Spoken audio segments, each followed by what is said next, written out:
No capítulo 14, no item 9 do Evangelho segundo o Espiritismo, fala sobre a ingratidão dos filhos e os laços de família.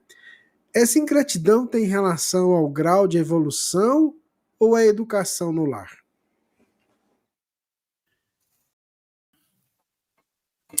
O fato de se ter filhos ingratos não é uma característica que significa a evolução dos pais.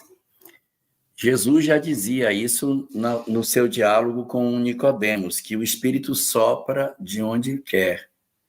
Então, o que procede do corpo é corpo e o que procede do Espírito é Espírito. Então, nós não podemos ter a crença de que meus filhos são, na verdade, vinculados a mim pelo padrão espiritual que eu tenho. Então, se eu sou evoluído, meus filhos serão também evoluídos e vice-versa. Não. Nada indica nada. Eu posso ter uma condição de pais evoluídos com filhos em condição de serem espíritos problemáticos. Aí você vai dizer, Yuri, como é que fica isso, poxa vida? Se o pai é bom, a mãe é boa, por que o filho é ruim? Porque, de repente, os pais estão num processo de missão. Ou, de repente, eles podem ser bons, mas eles têm alguma questão em aberto ainda com esses espíritos, que podem ser antigos comparsas do passado. Os pais melhoraram, mas os filhos não. Então, agora, os pais, que antigamente eram os que os estimulavam ao erro, agora vão cuidar para que eles saiam do erro.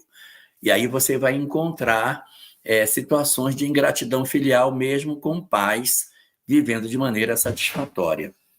Eu recomendaria a leitura de duas questões do Livro dos Espíritos. A questão 582, que vai dizer que maternidade e paternidade são missões e que compete aos pais educar os filhos e que essa é uma responsabilidade que eles têm. E a questão 583, que toca mais de perto essa questão.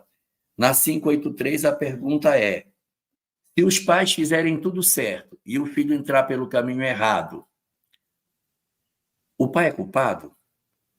Ora, o pai fez tudo o que deveria fazer e o filho não entrou pelo caminho, a responsabilidade não é dele, está dito lá.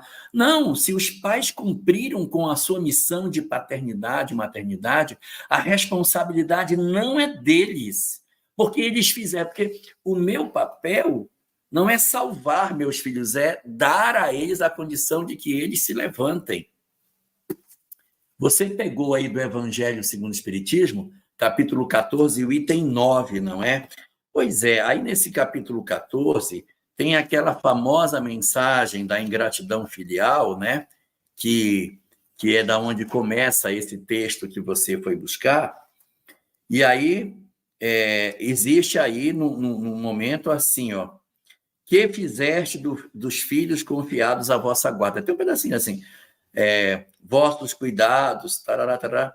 Lembrai-vos de que a cada pai e a cada mãe Deus perguntará: que fizeste do filho confiado à vossa guarda? Repare que a pergunta não é: que fizeram os filhos confiados à vossa guarda? Porque o que fizeram os filhos é responsabilidade deles. Agora, o que fizemos nós com os nossos filhos, aí é responsabilidade nossa. Então, se filhos são ingratos para os pais, isso não está ligado diretamente com a evolução e o equilíbrio do lar. Lógico que um lar equilibrado, ele pressupõe melhores condições para que o filho acerte, mas os pais não podem carregar a culpa sobre os ombros se eles construíram um lar harmônico, cheio de bons exemplos, e seus filhos enveredaram por um caminho diferente do que eles apontaram. Aí a responsabilidade passa a ser dos filhos, porque a evolução dos pais e dos filhos não tem qualquer correlação. Como a pergunta fala de filhos ingratos e não de filhos rebeldes, então nós estamos entendendo que ele teria motivo para ser grato aos pais. Então, vamos considerar que sejam pais que fizeram a sua parte. E esse filho se tornou ingrato através das suas atitudes, né, da sua rebeldia, enfim, da sua conduta, que não condiz com aquilo que era esperado ante o amor, a atenção, a educação que recebeu. E o Elahá já colocou praticamente tudo, né? Nós não podemos agora, assim, condenar os filhos dizendo, não, são espíritos maus, são espíritos inferiores, são espíritos, tá? Nós não sabemos, mas algumas vezes essas almas se unem no mesmo núcleo familiar para aprenderem a se perdoar, mesmo sem lembrar, olha a beleza do esquecimento, mesmo sem lembrar o que aconteceu. E muitas vezes aqueles pais já conseguiram receber aqueles espíritos com quem eles têm perrengas do passado, de uma forma tranquila, aceitando-os como filhos, desenvolvendo o amor por eles naturalmente.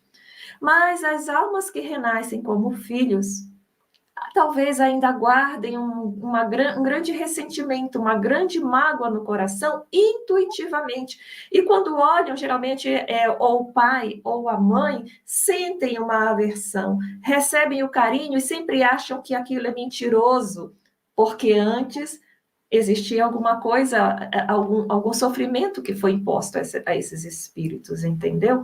Então, isso pode acontecer. Como podem ser almas ainda moralmente inferiorizadas e que não estão nem aí também. Mas, geralmente, um encontro dentro do lar tem muito essa natureza de uma mágoa mal resolvida. Então, confiemos, porque a vida não é só a carne. Ela se eterniza. As oportunidades que Deus nos dá são infinitas. E esses, hoje, que nós chamamos de filhos ingratos, filhos rebeldes, filhos problemáticos, como nós quisermos, são nossos filhos, são espíritos imortais e terão todas as oportunidades para vencer esse drama interno, esse drama mal resolvido. E nós podemos voltar a recebê-lo, seja pelo compromisso ou simplesmente por nós amarmos essas crianças.